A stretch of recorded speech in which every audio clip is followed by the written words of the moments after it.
Hey, Oh, sorry. Let me get you unmuted. Hello. hey, how you doing? Good. Um, so the course has started and I feel like I'm doing much better than I thought I would. Oh, Um, good. yeah, but there's a couple of things that would make me a better student in the class, I think. Hmm.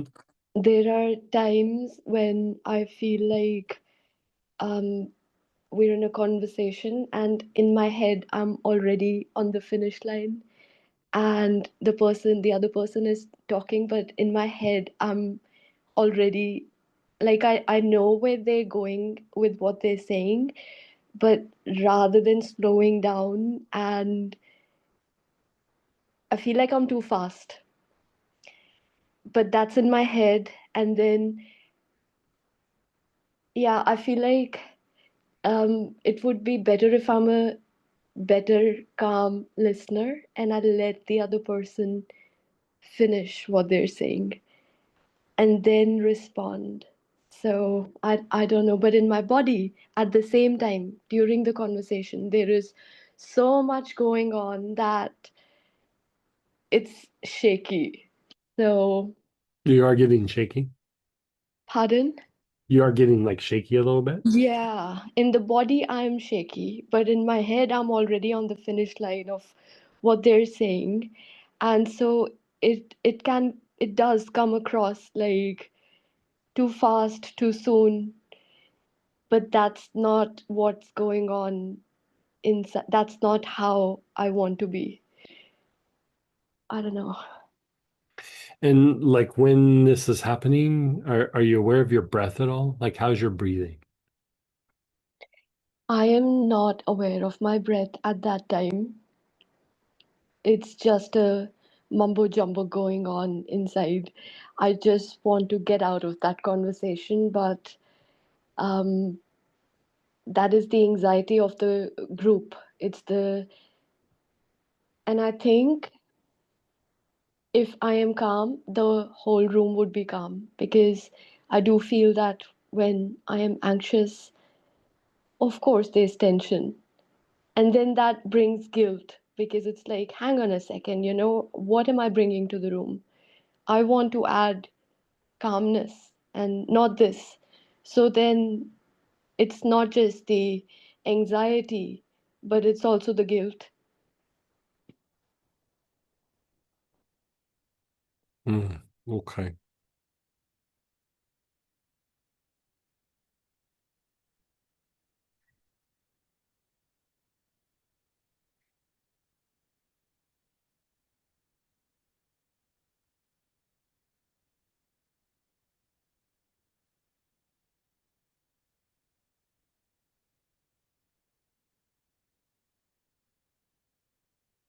And if I remember right, you have vetiver, yeah?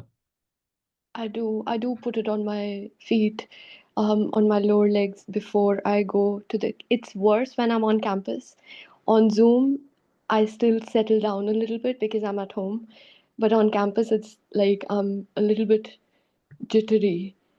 But then last session, we were supposed to be doing like a role play where I was supposed to be talking as a leader to the whole group Hmm. on some performance plan and stuff like that. And the week before, I had done that individually with one person, and I sucked at it.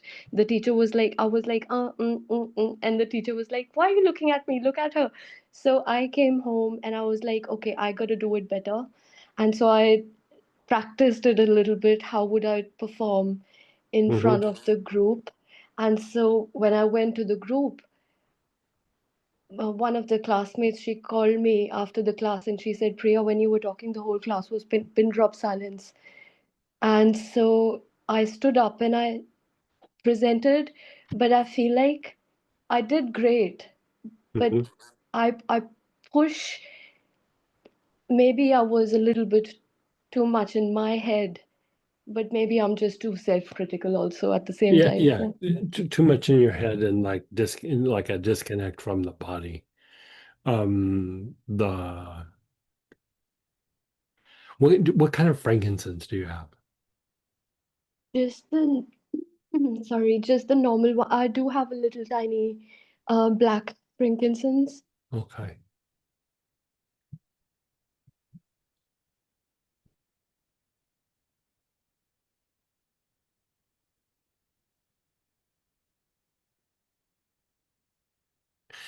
Do you remember, did you do the God, what was that class called? The body wisdom? That one where we went through the body and it was like the beginning of the three brains. Yeah. Yeah, it's called The Body's Wisdom Navigating the Body Map, that one. Yeah, like the first one. Is that the first one?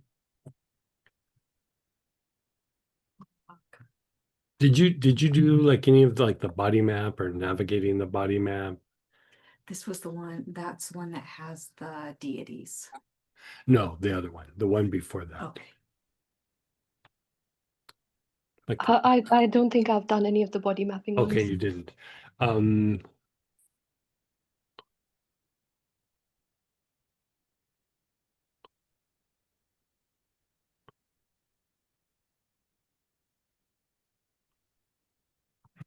do you happen to have a assemblage point? I do. Okay, so let's have you start with still put vetiver on your arms and legs if you can. It sounds like you're doing like the knee down. I mean, that's a good place to start, especially if you got to put clothes on and go outside. And like I would inhale on the arms and legs, and then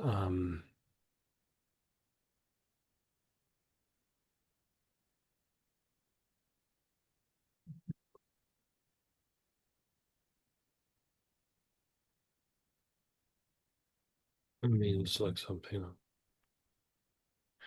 So what was the name of the first one there? So it was body mapping in the three brain. Yeah, body mapping. Body mapping.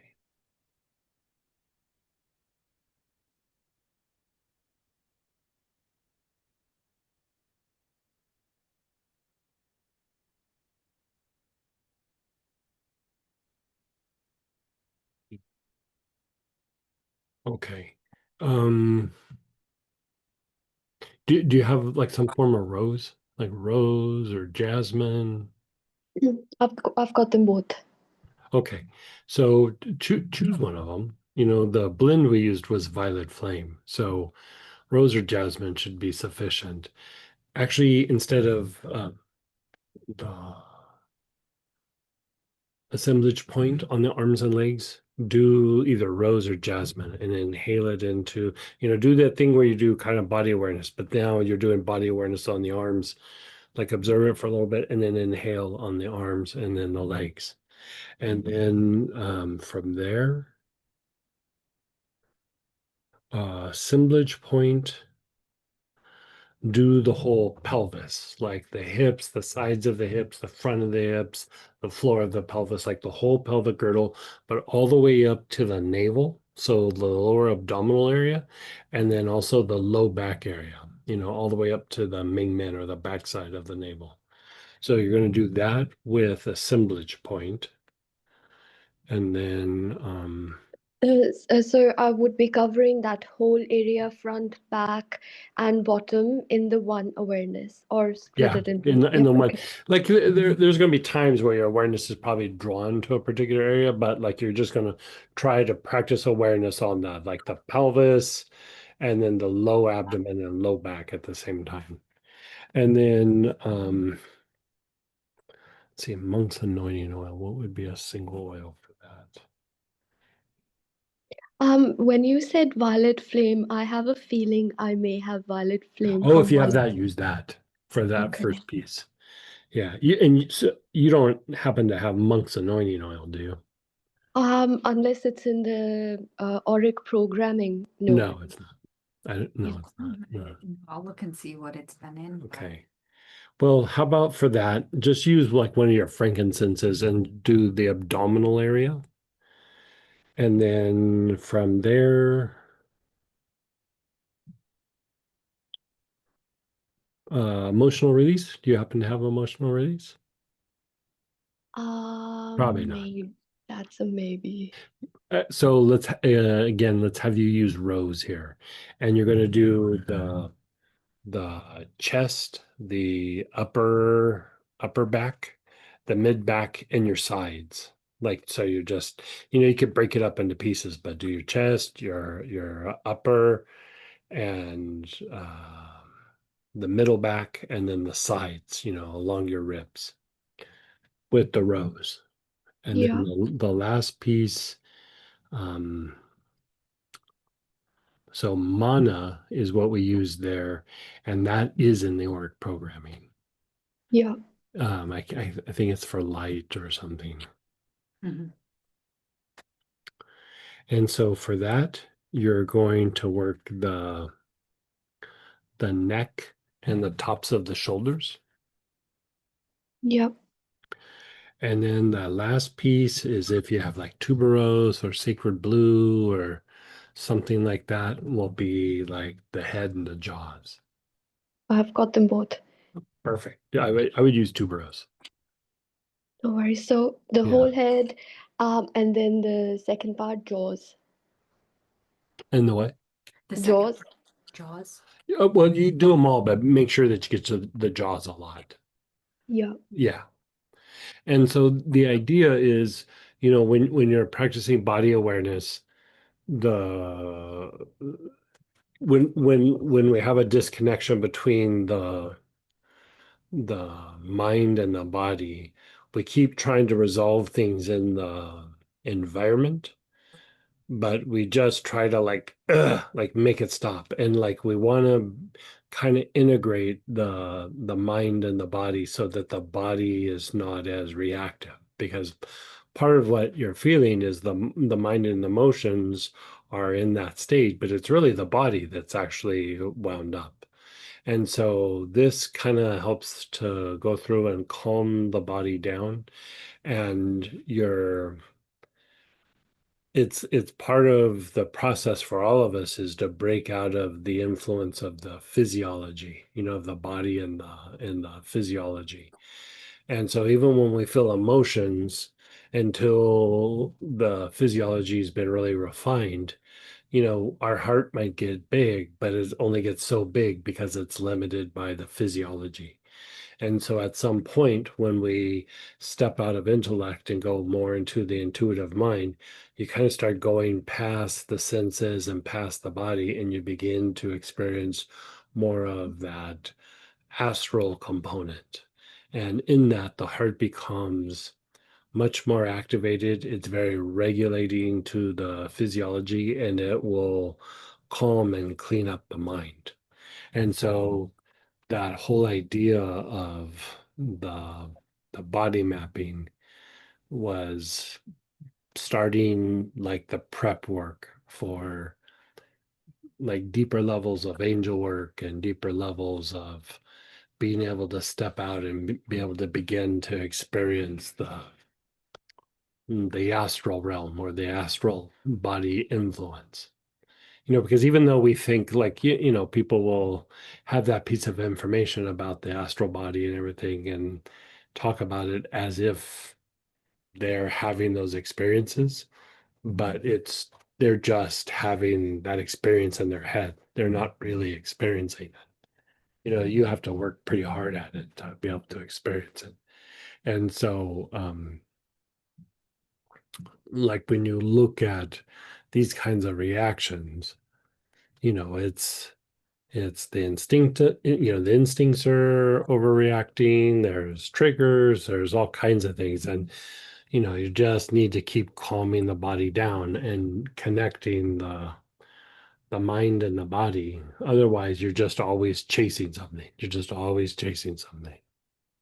yeah, Like I always say, like the intellectual component, like when we're constantly looking to the outside to try to resolve it that way, is like we're always chasing our tail. Like you're just always chasing your tail, because even if you get it resolved in the moment, it's going to happen again as soon as you take your attention away. And so, but the intellect sees like it's trying to make something happen, and it just doesn't. It's the more that the mind and the body are connected, they start acting and behaving in the environment in a very different way. You know. Yeah. Thank you. I'll